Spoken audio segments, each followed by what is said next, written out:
Hi everybody. Out of all the updates that I've made to my Jeep Wrangler, probably the one that makes it stand out from the crowd the most is this Gobi rack that I put on it.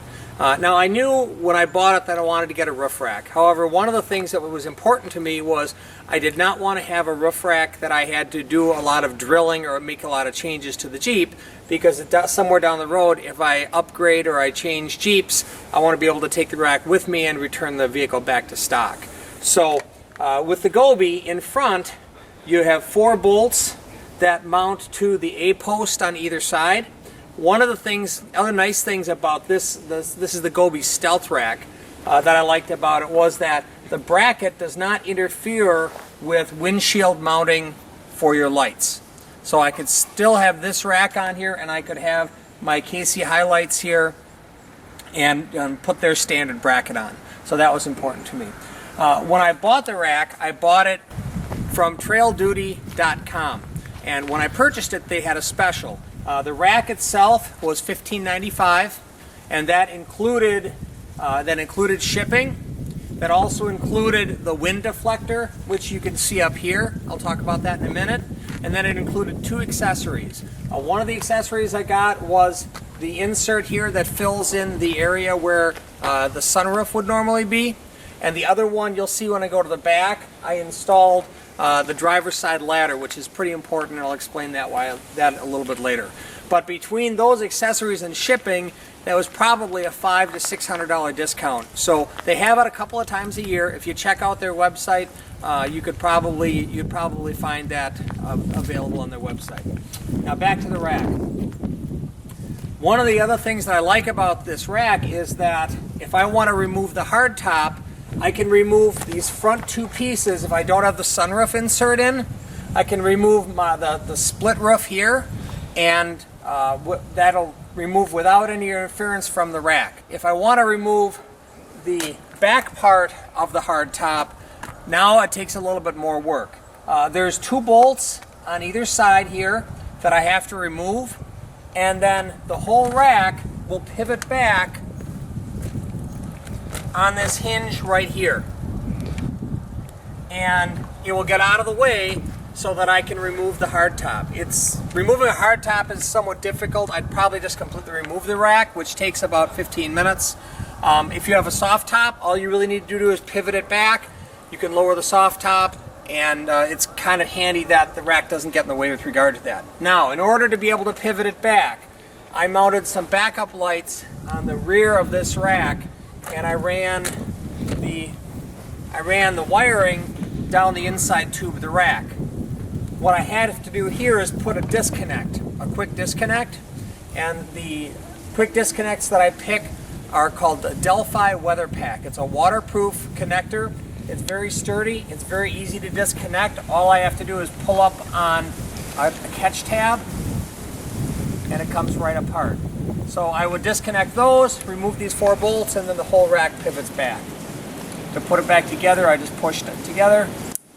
The one downside with these Delphi weather packs is that they do require a specific tool in order to be able to get the crimps right on them. So while the weather packs were only about $3 a piece, the tool to be able to install them properly ran about $30.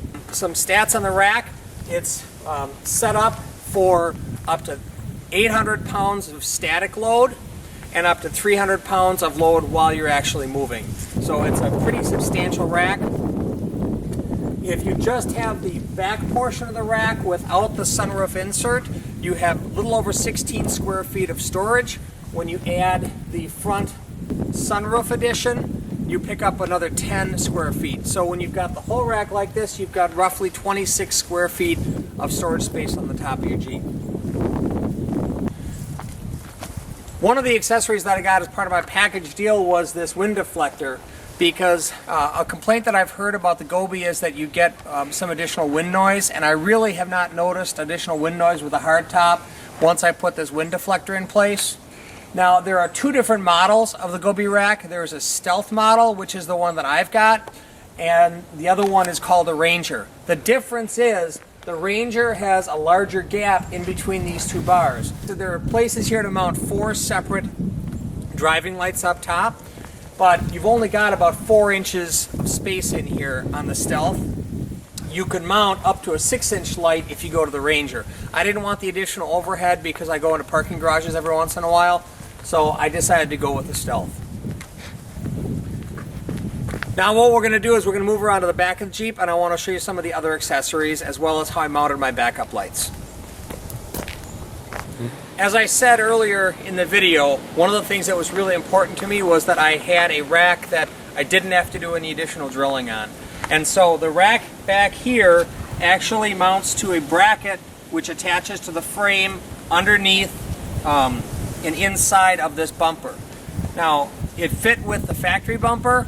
This is a Rugged Ridge XHD bumper, and it also fits pretty easily with here. So it mounts to the frame and back, and it doesn't really touch the vehicle anywhere else. They send a piece of plastic that you can put onto the side of the Jeep so that it doesn't rub in here, but these are not permanent contact points. These just keep the rack from pushing side to side. The deal that I got when I purchased it included a ladder, and I would really recommend, even if you don't get a deal on the ladder, I would highly recommend the ladder because I think that it makes the rack much more usable. If you're going to try to climb up this rack without the ladder in place, you're going to have to go to the bumper, the back tire, and up. With the rack, it makes it a lot easier, and I'm just going to quick show you how easy it is to get up. 1 foot on the bumper, climb on the rack, and I'm up. So, makes getting up and down a lot easier. You don't risk breaking your neck every time. These are the backup lights that I referred to earlier, and that I ran the wiring forward through the rack. They're from Rigid Industries, and they're very nice backup lights, but those are another video.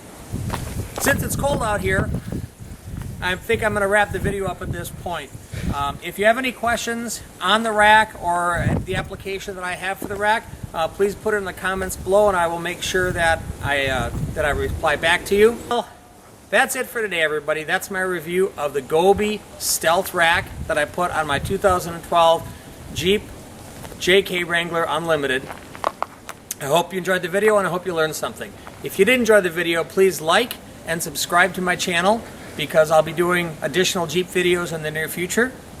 And as always, please be safe, have fun, and hey, take your kids off-roading. Have a great day, everybody.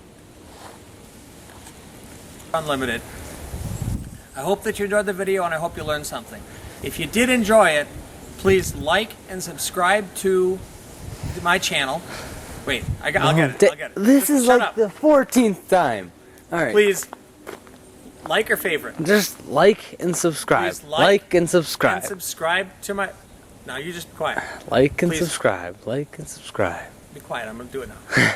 Please like... No, so just restart the whole thing. No. Yes. I can get it. No, you can't. Just quiet. Do it again. No. Yes. I'm cold. I'm too. Do it again.